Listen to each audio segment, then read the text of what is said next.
Assalamualaikum students and very good morning to all of you. Yesterday I have discussed that how Britishers came to India for trade and how they captured our territories one by one, and at the end of the French East India Company at the end of the war between French East India Company and British East India Company, British East India Company won the wars, and at the end French only have Mahe, Karaikal, Pondicherry and Chandranagar, and the Dutch had to leave forever the country. Now students, let's continue our chapter with the next topic, and the next topic is Battle of Plassey. And students, this topic is very important for examination. It can be asked as a short note in examination, so be careful and concentrate here. So let's start. Siraj-ud-Daulah was ruling over Bengal. Due to his impulsive nature, he had some opponents in his state. During this period, the British East India Company built a fortress around the trade center in Kolkata on pretext of security reasons. pretext यानी कि बहाना, और impulsive nature यानी कि एक ऐसा nature कि बहुत ही कोई भी डिसीजन बहुत जल्दी ले लेना, ऐसा नेचर. तो स्टूडेंट्स, जब ये सब हुआ उस दौरान बंगाल में सिराजुद्दौला राजा था. सिराजुद्दौला बंगाल का राजा था. तो उसका ऐसा नेचर था कि वो कोई भी डिसीजन बिना सोचे समझे ले लेता था. तो इसकी वजह से राज्य में बहुत सारे उसके दुश्मन थे. तो इसी पीरियड के दौरान ब्रिटिश ईस्ट इंडिया कंपनी ने क्या किया कि कोलकाता के अंदर ब्रिटिश ईस्ट इंडिया कंपनी का जो सेंटर था, ट्रेड सेंटर था, कोठी थी, उसके आसपास उन्होंने फोर्ट्रेस यानी कि बड़ा किला बना दिया. और उसका बहाना क्या बताया उन्होंने कि हम लोग हमारे ट्रेड सेंटर को सिक्योर रखना चाहते हैं, बचाना चाहते हैं, सेफ रखना चाहते हैं, इसलिए उसके आसपास हमने किला बनाया है. और विदाउट परमिशन ऑफ द नवाब, और लोगों ने इस किले को बनाने के लिए नवाब यानी कि सिराजुद्दौला से परमिशन नहीं ली थी. उसकी परमिशन के बिना, उसकी इजाज़त के बिना ये काम किया था. बट नवाब सिराजुद्दौला डिस्ट्रॉयड द फोर्ट्रेस. और जब नवाब को यानी सिराजुद्दौला को ये मालूम हुआ कि अंग्रेज़ों ने ये काम किया है, तो उन्होंने तुरंत ही उस किले को तुड़वा दिया. When this news reached Madras यानी कि Chennai, a small army of the company lead by Robert Clive reached Bengal in order to help the Kolkata trade centre. तो जब अंग्रेज़ों को ये मद्रास में, चेन्नई में उनका जो सेंटर था, वहाँ पे ये बात पहुँची कि ऐसा हुआ है, तो Robert Clive east India company का जो एक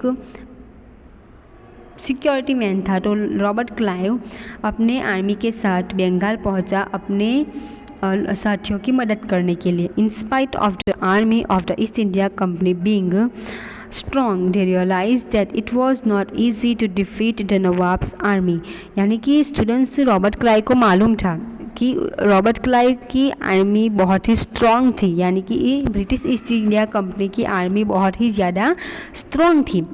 लेकिन स्ट्रॉन्ग होने के बावजूद भी रॉबर्ट क्लाइव को ये मालूम था कि हम लोग सिराजुद्दौला की आर्मी को नहीं हरा सकते हैं. भले हमारी आर्मी इतनी मजबूत है, इतनी स्ट्रॉन्ग है, लेकिन हम लोग नवाब की आर्मी को नहीं हरा सकेंगे. So Robert Clive resorted the treachery. तो रॉबर्ट क्लाइव ने इस नवाब को यानी सिराजुद्दौला को हराने के लिए एक चाल चली. कैसी चाल चली? तो रॉबर्ट क्लाइव ने क्या किया? A conspiracy was planned in order to defeat the Nawab, in which the Nawab's commander-in-chief Mir Jafar and Seth Amichand were coaxed to join. तो रॉबर्ट क्लाइव ने क्या किया कि सिराजुद्दौला का जो चीफ कमांडर था, उसकी आर्मी का मेन ऑफिसर कमांडर था, जिसका नाम था मीर जाफ़र, और उसका दूसरा एक सेठ अमीचंद, ये दोनों लोग थे. तो इन दोनों लोगों को अपनी तरफ कर लिया, रॉबर्ट क्लाइव ने अपनी तरफ कर लिया. On the pretext that the Nawab is unnecessary harassing the people, a war was declared at a ground near a village named Plassey. तो रॉबर्ट क्लाइव ने इन लोगों को अपनी तरफ कैसे किया? उन लोगों को ऐसा झूठ बोला कि तुम्हारा जो नवाब है वो अपने राज्य के लोगों को बिना वजह हैरान कर रहा है, परेशान कर रहा है, तो तुम लोग मेरी तरफ हो जाओ तो हम उसको हरा देंगे. ऐसा बहाना करके उन लोगों को अपनी तरफ कर लिया. और फाइनली सिराजुद्दौला के खिलाफ जंग का ऐलान हुआ, वॉर डिक्लेयर हो गई। और कहाँ पे, तो प्लासी नाम का मैदान है, उसके नज़दीक एक गांव है जहाँ पे ग्राउंड है, एक ज़मीन है, ग्राउंड है, तो वहाँ पे ये युद्ध हुआ था और प्लासी के नज़दीक ये युद्ध हुआ था। इसी वजह से इसका नाम है बैटल ऑफ प्लासी, प्लासी का युद्ध। The battle of Plassey was fought on 23 जून 1757। ये तारीख भी आपको याद रखनी है, प्लासी का युद्ध कब हुआ था। तो प्लासी का युद्ध 23 जून 1757 के दिन हुआ था। The battle field of Plassey is situated 38 kilometre from the Murshidabad, यानी कि वेस्ट बंगाल। यानी ये प्लासी का जो युद्ध हुआ था वो ज़मीन कहाँ, जो वो जगह कहाँ पे आई हुई है, तो ये जो प्लासी की बैटल फील्ड है यानी युद्ध की ज़मीन जो है प्लासी की, वो मुर्शिदाबाद से 38 किलोमीटर की दूरी पे आई हुई है। अब आगे कैसे लड़ाई हुई और कौन हारा, तो according to the plan Mir Jafar lost the battle, Sirajuddaulah was defeated. तो स्टूडेंट उनका प्लान क्या था रॉबर्ट क्लाइव का, कि मीर जाफ़र और सेठ अमीचंद को अपनी तरफ कर लिया था, लेकिन बाहर से, अंदर से वो लोग अंग्रेज़ों की तरफ थे और बाहर से वो सिराजुद्दौला की तरफ थे। यानी सिराजुद्दौला को ऐसा ही लग रहा था कि ये लोग मेरे आदमी हैं, लेकिन सिराजुद्दौला को ये सच्चाई पता नहीं थी। तो मीर जाफ़र बाहर से तो सिराजुद्दौला की तरफ लड़ रहा था, लेकिन अंदर से अंग्रेज़ों की तरफ था। तो मीर जाफ़र ने लड़ाई के अंदर क्या किया, जानबूझ के वो हार गया। अब जब मीर जाफ़र हार गया तो इसका मतलब कौन हार गया, सिराजुद्दौला। क्यों, क्योंकि मीर जाफ़र वो सिराजुद्दौला का आदमी था। तो सिराजुद्दौला, मीर जाफ़र जानबूझ के हार गया, तो इसका मतलब कि सिराजुद्दौला हार गया। Due to Robert Clive's treachery the battle of Plassey ended in just half a day. यानी कि ये लड़ाई इस प्लान की वजह से मीर जाफ़र जानबूझ के इतनी जल्दी हार गया, तो जो लड़ाई बहुत लंबी चलनी चाहिए वो सिर्फ हाफ आवर में यानी कि आधे दिन में ही ख़त्म हो गई। The company as a result got a freehold over 24 Parganas. और ये लड़ाई में जीत की वजह से ईस्ट इंडिया कंपनी को 24 परगनास की ज़मीन मिली।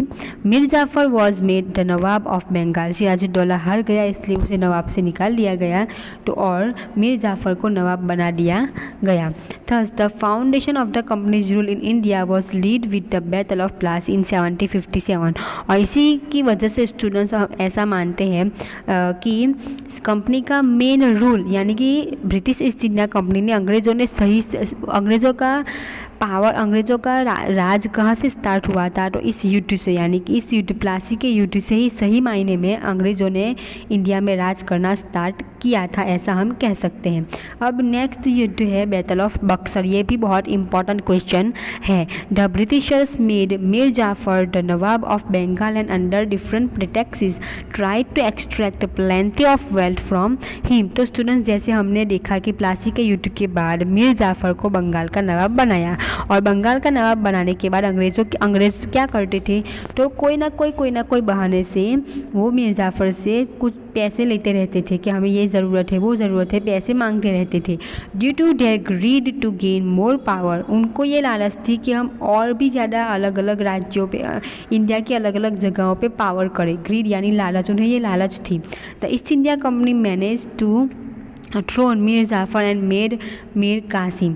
अब कंपनी ईस्ट इंडिया कंपनी को ये एहसास हो गया कि मीर जाफ़र बराबर नहीं है, वो आगे जाके हमें नुकसान कर सकता है, और उनकी ये लालच थी कि हमें हारना नहीं है, हमें और भी इंडिया पे राज करना है। तो इस लालच की वजह से उन्होंने क्या किया, मीर जाफ़र को निकाल दिया और फिर से मीर कासिम को बंगाल का नवाब बनाया गया। Mir Kasim prove to be more ambitious than Mir Jafar. अब बात क्या हुई स्टूडेंट्स की, मीर कासिम मीर जाफ़र से भी ज़्यादा तेज़ निकला, वो और भी ज़्यादा मीर जाफ़र से ज़्यादा एम्बिशियस निकला। तो then this become to threat of the company, hence Mir Kasim was removed and Mir Jafar was again made the nawab. तो इस लालच की वजह से अंग्रेज़ों को लगा कि मीर कासिम मीर जाफ़र से भी ज़्यादा चालाक है, वो खतरा रूप हो सकता है, तो मीर कासिम को फिर से नवाब से निकाल दिया गया और फिर से मीर जाफ़र को नवाब बनाया गया। Mir Kasim took refuge with the nawab of Awadh. तो मीर कासिम ने क्या किया, मीर कासिम ने अवध के नवाब के साथ अपना हाथ मिला लिया, और उसी दौरान मुगल एम्पायर जो शाह आलम था वो अवध आया हुआ था।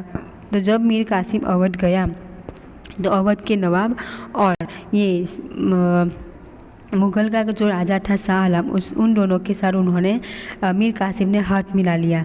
तो ये लोग 3 हो गए। कौन कौन हो गया? मीर कासिम, अवध का नवाब और मुग़ल एम्पायर शाह आलम। ये तीन लोगों की एक टीम हो गई। इन तीनों ने एक दूसरे के साथ हाथ मिला लिए।